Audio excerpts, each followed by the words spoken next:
नमस्कार, रिपब्लिक भारत आप देख रहे हैं। मैं आपके साथ सागर मिश्रा। बहराइच हिंसा में अभी भी कई आरोपी फरार हैं। सभी की पहचान की जा रही है, लेकिन अभी भी वहां पर अघोषित कर्फ्यू जैसे हालात हैं। दुकानें तो खुली हैं, लेकिन इसके बावजूद लोग वहां पर नहीं पहुंच रहे। एक बड़ी खबर इसी घटना से जुड़ी है। उत्तर प्रदेश के बहराइच में हिंसा के बाद आरोपियों की तलाश अभी लगातार की जा रही है।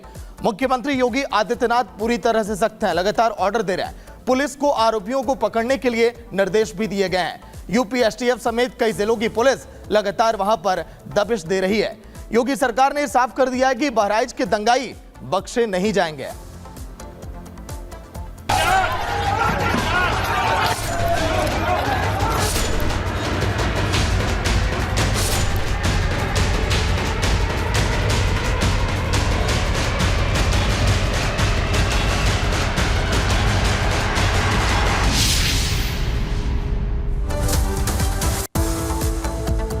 और बहराइच हिंसा के बाद लगातार वीडियो सामने आ रहे हैं। अब एक नया वीडियो बहराइच हिंसा का सामने आया है। कई वीडियो ऐसे सामने आए हैं जिसमें रामगोपाल मिश्रा को गोली मारते हुए आरोपी दिख रहा है। इसके बाद कुछ और वीडियो सामने आए जिसमें पत्थरबाजी की घटनाएं, जो लगातार दावे किए जा रहे थे जो लोग उस समय विसर्जन में शामिल थे, और इन तस्वीरों में पत्थरबाजी की घटनाएं भी सामने आई हैं। फिलहाल यह तस्वीर आपको 13 अक्टूबर की दिखा रहे हैं, जब रामगोपाल मिश्रा पर बैक टू बैक फायर किए गए थे और एक गोली सीधे रामगोपाल मिश्रा को लगती है, जिसके छर्रे रामगोपाल मिश्रा के शरीर में अलग अलग जगहों पर लगते हैं, जिससे उसकी मौत होती है।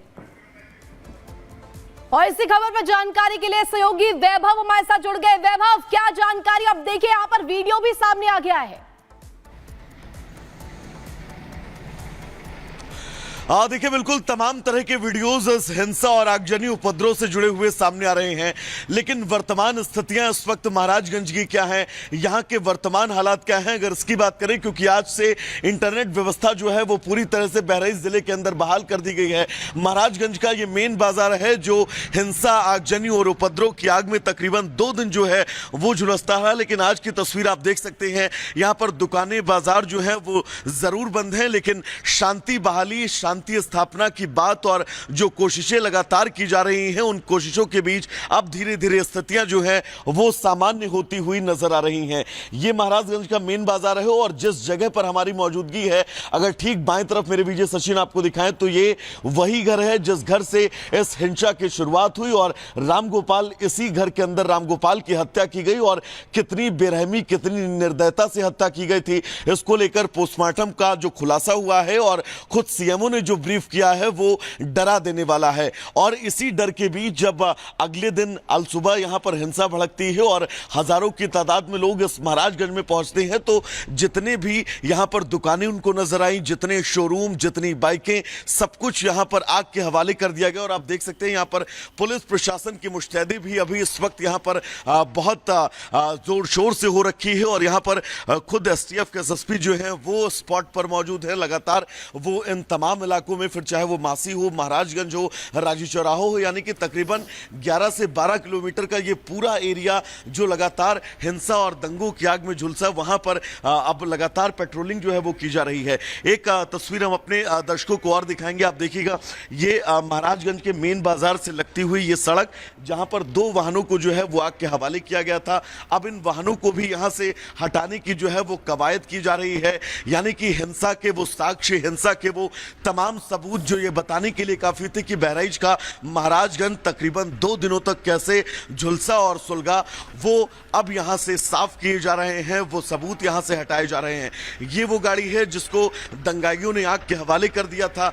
2 गाड़ियां हैं, अगर आप दाहिने जाएंगे तो तकरीबन 10 से 12 बाइकें और हैं जो यहां पर जली हुई पड़ी हुई हैं। चलिए वैभव, अपडेट आप दीजिएगा, लौट कराएंगे। वहीं बहराइच हिंसा में अब तक करीब 50 आरोपी गिरफ्तार हो चुके हैं, लेकिन रामगोपाल की हत्याकांड में मुख्य आरोपी सरफराज उर्फ रिंकू अभी भी फरार है। उसके नेपाल भागने की खबर है। उधर परिजन लगातार इंसाफ की मांग कर रहे हैं।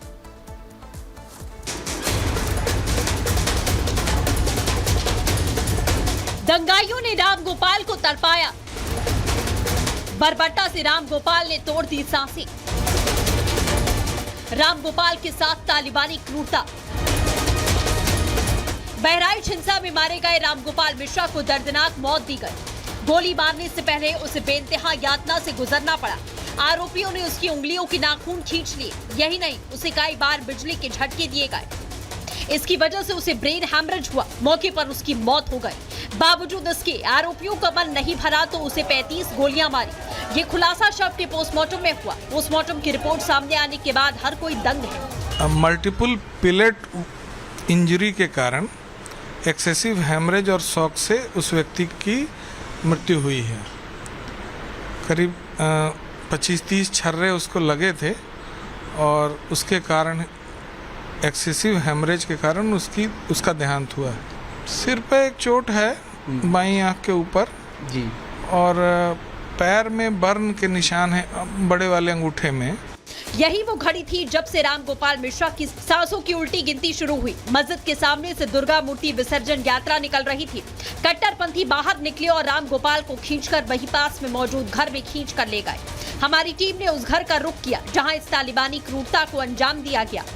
कांच की तमाम बोतलें जो है वो टूटी हुई हैं, क्योंकि जब भीड़ उग्र हुई उस भीड़ ने इस घर पर पथराव किया। उस भीड़ ने इस घर पर जो है वो कांच की तमाम बोतलें जो है वो फेंक कर मारी। और जिसके बाद जब राम गोपाल को यहाँ से दोनों हाथों से पकड़कर कुछ लोग जब नीचे ला रहे थे, उस दरमियान भी उस कॉर्नर से जो है वो आरोपियों ने लगातार पत्थर बरसाए। न सिर्फ पत्थर बरसाए बल्कि राइफल से रामगोपाल और रामगोपाल की मदद करने वालों के ऊपर फायरिंग भी की। मस्जिद के बेहद पास ये घर है। इसी घर में राम गोपाल मिश्रा तड़पता रहा, लेकिन कोई उसे बचा नहीं पाया। कट्टरपंथी चील कौवों की तरह उसे नोचते रहे। वो चिल्लाता रहा, लेकिन उसकी चीख, उसका दर्द किसी को सुनाई नहीं दिया। यही वो रेलिंग है जिस रेलिंग को रामगोपाल ने उस वीडियो में तोड़ा था और इस छत पर रामगोपाल चढ़ा हुआ था। झंडे को जैसे ही रामगोपाल ने यहाँ पर लहराया कि तभी इस घर के अंदर से पत्थर जो है वो रामगोपाल को मारे जाने लगे। इस घर में मौजूद वो तमाम लोग जो इस पूरे मामले में सीधा आरोपी हैं, उन लोगों ने रामगोपाल के ऊपर तमाम जानलेवा हमला किया और हर मुमकिन कोशिश यही की कि रामगोपाल को वो मौत के घाट उतार दे। बहराइच के हालात पहले से बेहतर हैं। हिंसाग्रस्त वाले इलाके में भारी फोर्स तैनात है। एडीजी एलओ ने बहराइच में डेरा डाला। डीजीपी ने उनसे जिम्मेदार पुलिस कर्मचारियों अधिकारियों की रिपोर्ट तलब की। जो घटना हुई थी तो उसके बाद जो है पूरा एरिया सेक्टर जोन्स में विभाजित है और जो पुलिस के अधिकारीगण है, वरिष्ठ प्रशासनिक अधिकारीगण है, वो निरंतर भ्रमण कर रहे हैं। डबल शिफ्ट में ड्यूटी लगी हुई है और पूरी निगरानी रखी जा रही है कि क्षेत्र में कौन आ रहा है, कौन जा रहा है। इसके अलावा पुलिस के द्वारा इसमें 50 से ज़्यादा गिरफ्तारियां की गई हैं, FIRs हुई हैं और पुलिस द्वारा आगे भी इसमें कार्रवाई होगी। रामगोपाल से बर्बरता करने वालों में कुछ तो गिरफ्तार है, लेकिन अभी तक मुख्य आरोपी सरफराज फरार है, जिसने नेपाल भागने की आशंका है। नेपाल तो हमारा मित्र देश है। नेपाल से आने में ज़्यादा दिन नहीं लगेगा अगर नेपाल में होगा। और कार्रवाई के लिए अब आप सरकार कितना और प्रशासन कितना मुस्तैद है, इससे आप अंदाज़ा लगा सकते हैं कि STF के चीफ, ADG लाइन ऑर्डर, गृह सचिव यहीं कैंप किए हैं कल तक के।